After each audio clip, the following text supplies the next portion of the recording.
If it takes 50 states and every territory, I will fight every inch. I will fight every mile. I'll get in my pickup truck and drive across America before I allow this party and the conservative movement to be taken over by someone who is not a conservative and not a Republican and not right for this country. And that's why I need your help on Tuesday, because I want you to know that despite how difficult things may appear, we have a chance to do something special in this generation.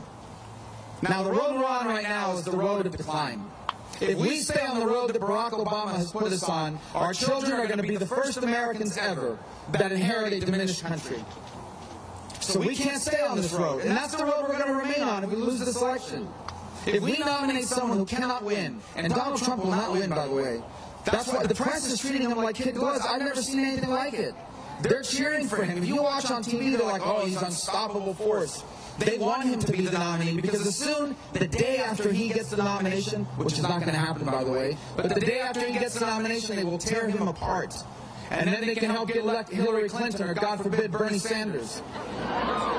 We cannot lose this election to the Democrats. The Democrats don't want to run against me. They attack me more than any other Republican in this race. Because they know that if you nominate me, we will win. Hillary Clinton... Hillary Clinton doesn't want to run against me, but I can't wait to run against her.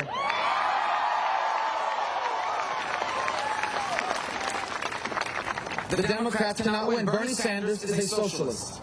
Now, usually when you say that in politics, the other candidate denies it. He puts it in his commercials. And Hillary Clinton's unqualified to be president of the United States. Hillary Clinton put classified information on her server because she thinks she's above the law. No one is above the law.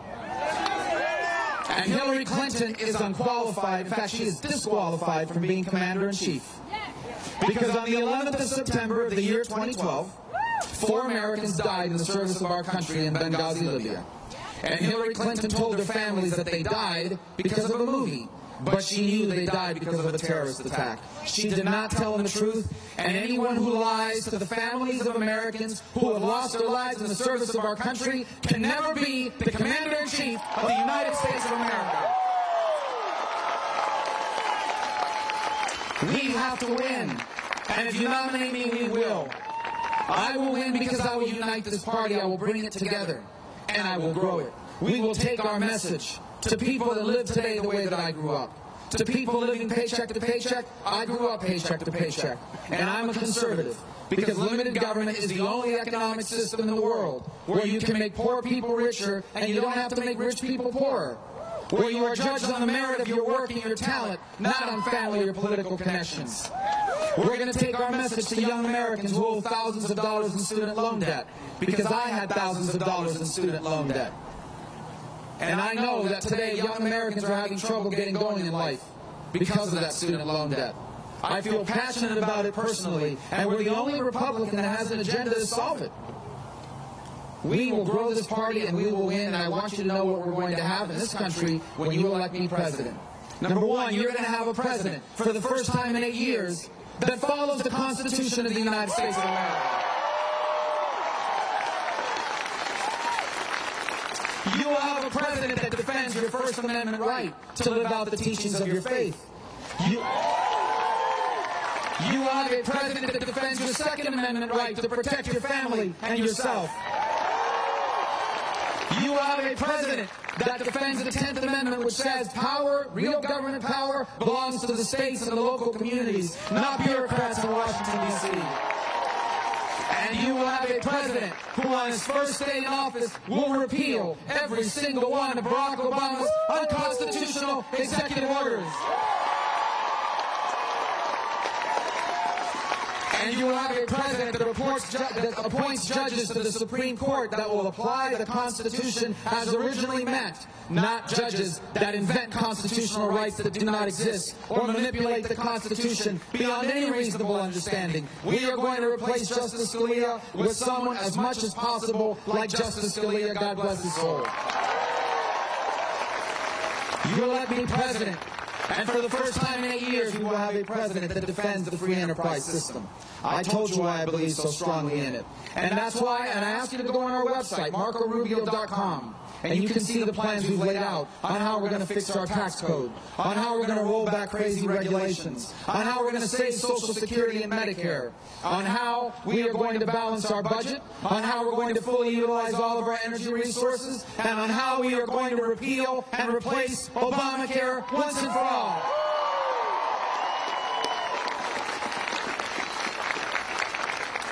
You elect me president, and for the first time in 8 years, you will have a president that is serious about being commander-in-chief and keeping you safe. The world is a very dangerous place right now. More dangerous than it was 7 years ago when Barack Obama took over as president. We have a lunatic in North Korea with nuclear weapons. The Chinese government is stealing our secrets. They copy our inventions. They hack into our computers. And they are taking over the South China Sea as they expand their own military. Vladimir Putin is sowing instability in the Middle East and in Europe. Iran is going to get $100 billion of sanctions relief because of Barack Obama's deal with the Ayatollah of Iran. And radical jihadists are spreading all over the world. ISIS has affiliates in over a dozen countries. And in the face of all of this danger, Barack Obama is gutting our military. He's gutting it. We will soon have the smallest army we have had since the end of World War II. We will soon have the smallest Navy we have had in 100 years. And we will soon have the smallest Air Force we have ever had in the history of this country. Not only is this reckless and unsafe, but this leaves us vulnerable. And by the way, how unfair is that to our men and women in uniform who are out there serving us, but now we're asking them to go into harm's way with older equipment and less people alongside them? And so I want you to know, when you make me President of the United States, we are going to undertake a Reagan-style rebuilding of the United States military. And by the way, that includes the space program. The space program is a key part of our national security. There is a reason why the Chinese are practicing blowing up our satellites. And there's one more reason why we want a space program. Because great nations do great things. My grandfather was born in 1899. He came to the United States. He was an enormous influence on my life. I will never forget the story he once told me. He told me the story that when he was born, there weren't even airplanes in the sky. But on an evening in 1969, he watched on his black and white TV as a man set foot on the moon. Think about that. He was born without airplanes, and he watched a man walk on the moon. And you know what he said to himself? My God, these Americans can do anything. America can do anything. We're going back to space. When I'm President of the United States, we are going to have a real war on terror. What we have now is a fake war on terror. We're going to have a real one. Our intelligence agencies are going to find the terrorists. Our rebuilt military is going to destroy them. And if we capture any of these terrorists alive, they don't have the right to remain silent. They don't get a court hearing in Manhattan. And they're not coming to Alabama, they're going to Guantanamo.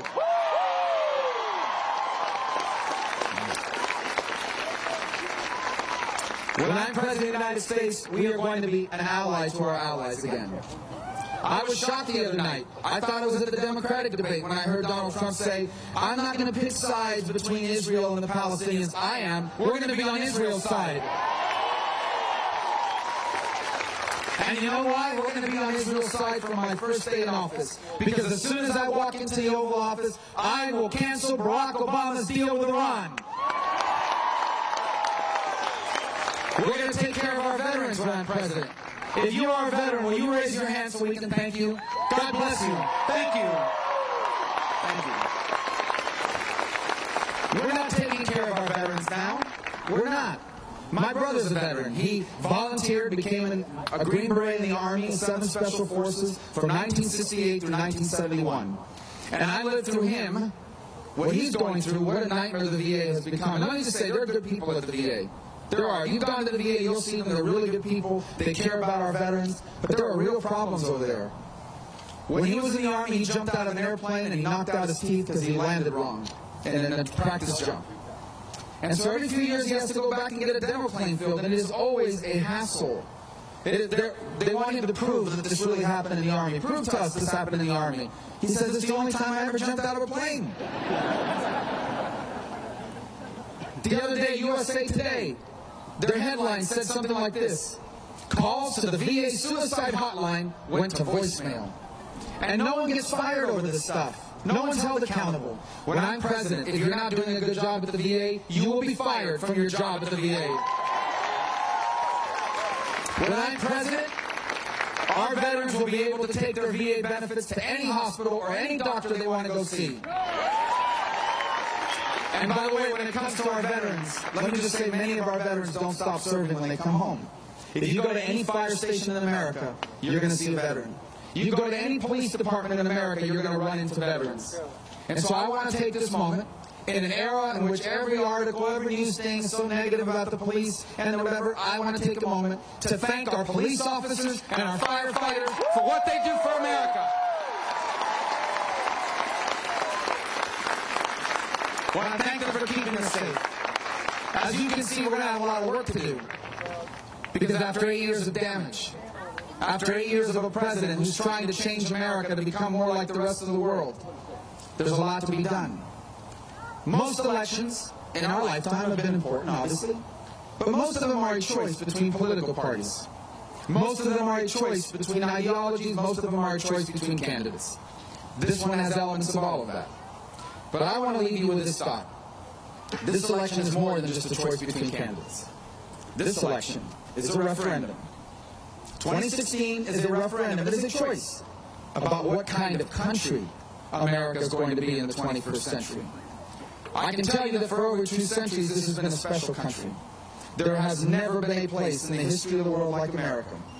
And I believe this deeply and passionately because I was raised by people that knew what life was like outside of America. My parents were both born to poor families on the island of Cuba. My father stopped going to school when he was 9 years old because his mother died. And if he wanted to eat, he had to go to work. He never went back to school. And he would work for the next 70 years of his life. My mother was born to a poor family in a rural farming family in Cuba. Her father was disabled by polio at 6 years of age. He always struggled to provide for his 7 daughters. My mother has often told us that she never went to bed hungry.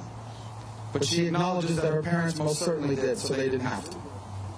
My parents were married and came here in 1956 in search of a better life. When they arrived, they had nothing. They barely spoke any English at the time. The first words my father learned were, "I'm looking for a job." He would work. He would work very hard. Not living off the government, he would work. My mother worked hard too. They sacrificed, but life was hard. When they first got to America, it was not an instant success. My parents admitted to me they were discouraged when they came here. They thought maybe we made a mistake. They even considered briefly going back to Cuba. You can't imagine how grateful I am they didn't go back to Cuba. I may never have been born, because I wasn't born until they were in their 40s. They persevered. They fought on. And the miracle of America took hold. Do you realize that less than 10 years after my parents came here with absolutely nothing, my father was working as a bartender on Miami Beach. That's it.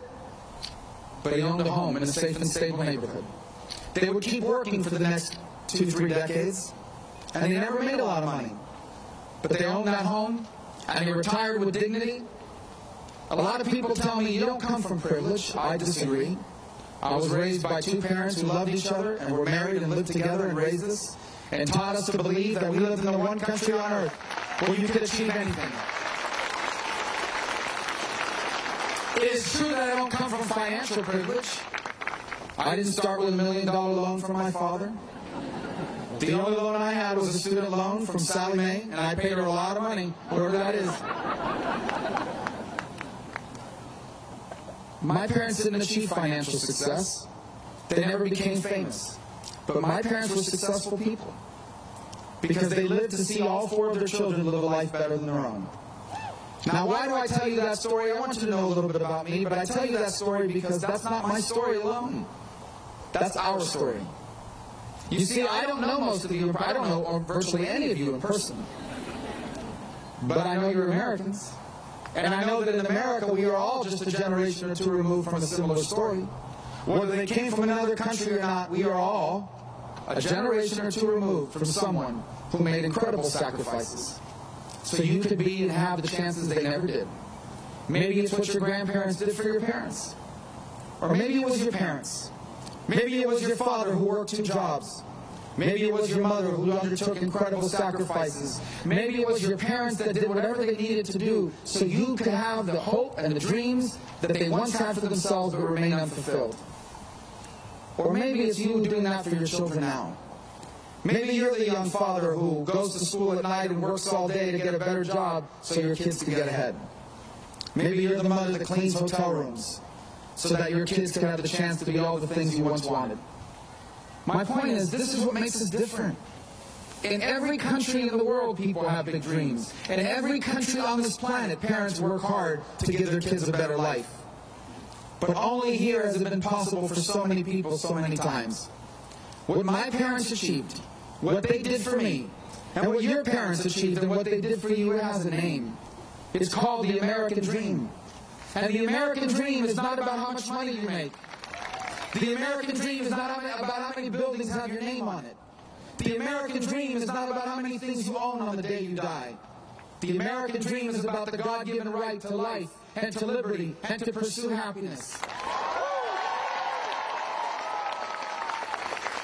If we lose the American dream, if we ever become like one of those countries where your future depends on who your parents are, if we ever become one of those places where your tomorrow is determined by your yesterdays, then we stop being a special country.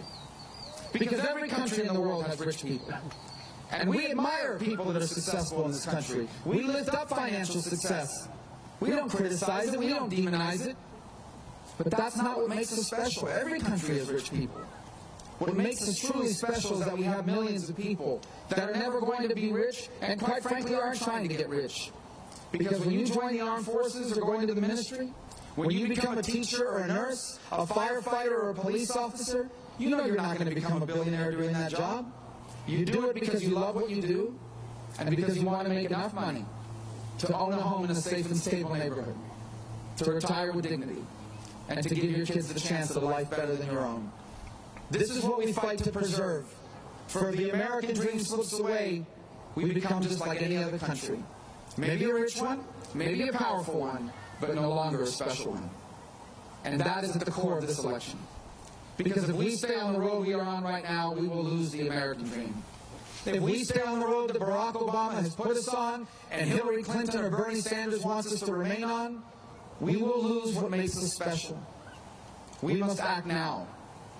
And I want you to understand that the life we've enjoyed, the American dream that made us special, it was not automatic. It was not an accident.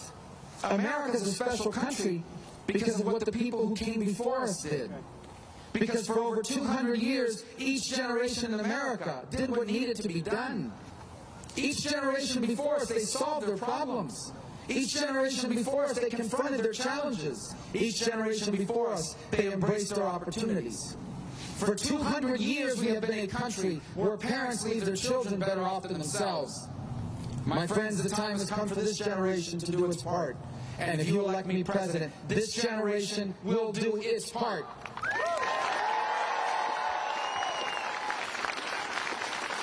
If you elect me president, you will have a president that serves all the American people.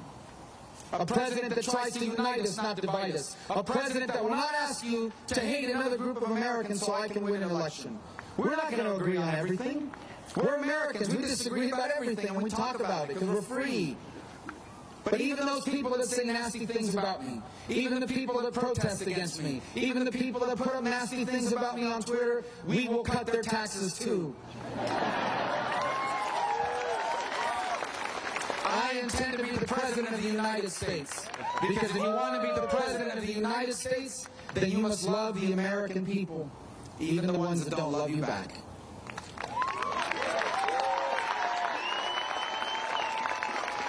If you elect me president, I will lead this generation to confront our challenges. We will not run from them. We will confront them and we will solve them. We will embrace the principles that made us special. I will never apologize for America. I will never go around the world telling people how bad America is the way this president's done. I will always be proud of this nation and what it's done, but I will be excited about what it's going to do. We are going to re-embrace free enterprise. We are going to embrace limited government. We are going to have a strong national defense. We are going to do what needs to be done. And I know the times are tough. I know that all the news seems bad. I know that every day when the mail comes, you're worried about opening that mailbox because there's always some bill in there you didn't see coming. I know that times are difficult, people are working hard, and they feel like nothing gets better. But I want you to believe, I want you to understand what the world and what history will say about us if we do what needs to be done this year. It will say that this generation of Americans, you and I, lived in the early years of this new century in a very difficult time. The world was changing, life around us was being disrupted, and we almost got it wrong. After 8 years of Barack Obama, we came this close to getting it wrong. But then in 2016, we remembered who we were. In 2016, we remembered what America was. And we did what needed to be done. And we confronted our challenges. And we embraced our opportunities. And because we did, our children became the freest and the most prosperous Americans that ever lived.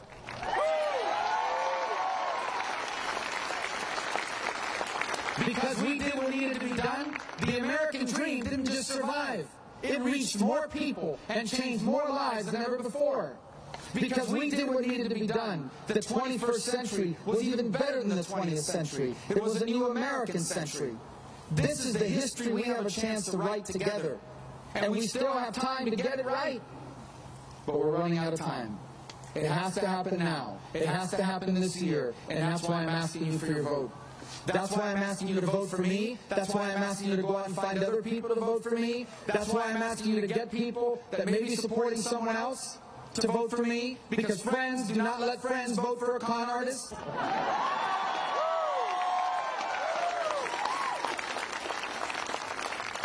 That's why I'm asking you to do whatever you can do so we can win.